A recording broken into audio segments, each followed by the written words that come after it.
Hey, what's up? My name is Nigel, and in today's video, I kind of wanted to share with you 4 things about your filmmaking gear that maybe you've overlooked. So when you first start out on your filmmaking journey, you're probably buying a lot of gear, and I feel like what a lot of us can do, me included, is we just start buying gear and using it and not quite learning the gear like we should. And in my opinion, I feel like it's so important to know the ins and outs of every piece of gear that you have, so you know the limitations of what it can do and what it can't do. And ultimately, that's what's going to make you a better filmmaker, is not just having good gear, but knowing how to use it. So the first thing is lenses.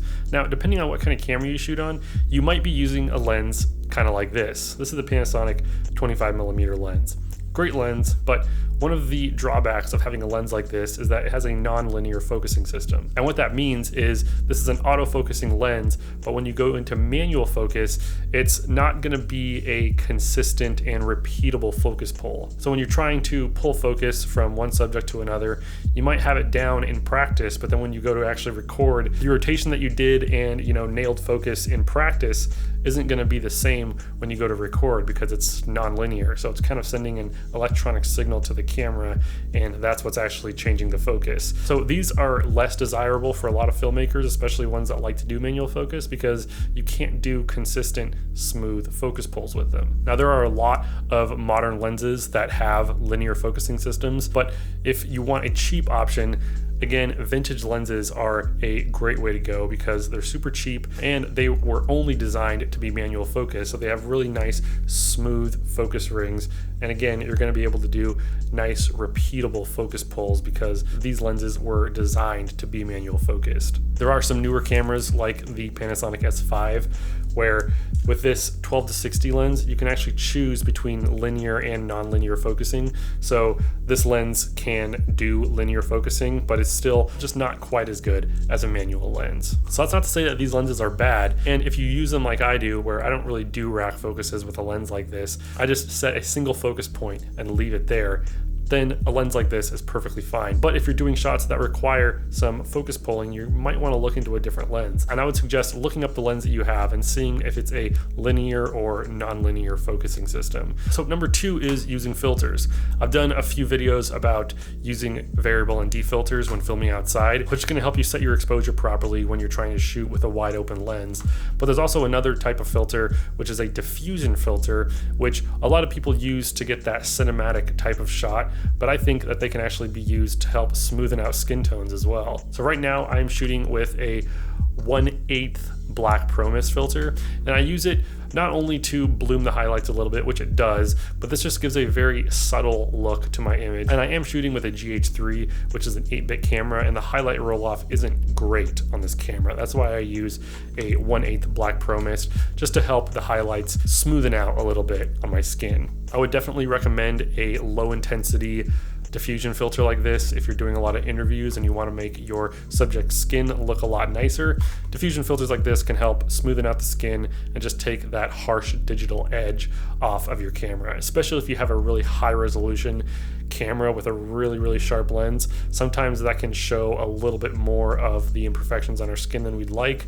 So having a diffusion filter like this is great. They're not just for giving you that dreamy cinematic look. They can also be used for practical purposes like filming yourself on YouTube. So number 3 is false color. Now, if you have a external camera monitor like I do, chances are there's probably a feature in there called false color. So what false color is it's actually an exposure tool. Now, it doesn't matter what camera you're shooting on, even if you're shooting in RAW, it's definitely important to nail your exposure. And I feel like when you're shooting with older cameras or cameras that don't have a lot of dynamic range, like the one I'm shooting on right now, it's definitely important to nail your exposure, and a properly exposed image is going to mean that you're not going to have to mess with it in post, bring up the shadows or try to bring down the highlights, and usually doing that is what's going to degrade your image the most. So how do you use false color? Well, right now I have my Portkeys P6, and I'll use my other camera here to show you what my setup is like. I have my Portkeys P6 right here as an extra monitor for when I'm filming these YouTube videos, and my function 1 button is actually false color. Now, basically what you need to know is red is overexposed and pink is underexposed, and everything in between are your exposure levels. Basically, the rule of thumb is you want your skin tones to land on light gray. That's about 78 IRE. So as you can see, my skin tones are landing on light gray. Obviously, the other side of my face is darker, but the side of my face that I'm trying to light is light gray, and that means I'm properly exposed.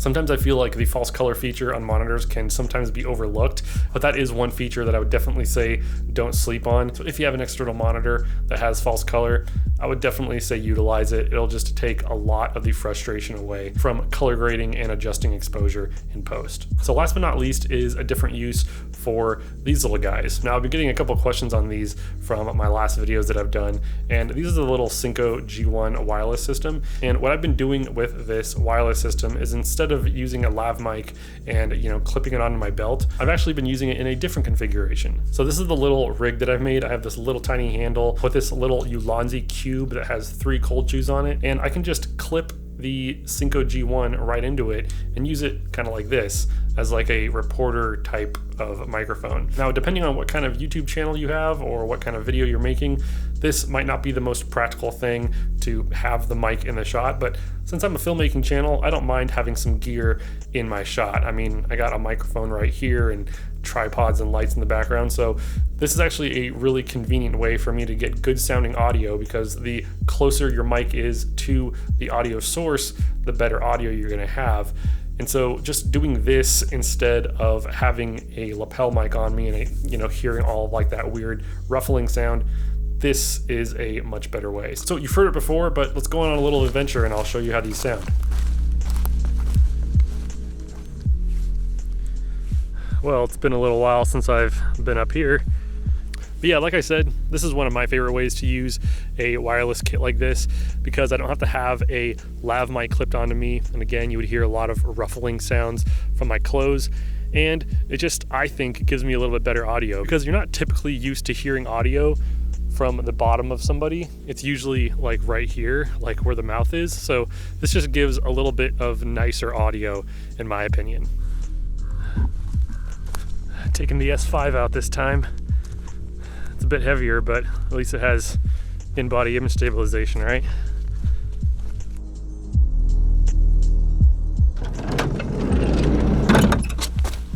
So those are 4 things about your filmmaking gear that, again, maybe you've overlooked, or maybe one of them has given you an idea of how you can use it in a different way.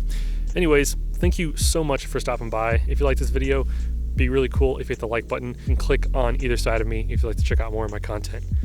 Thank you so much for watching, and I'll see you all next time. Later.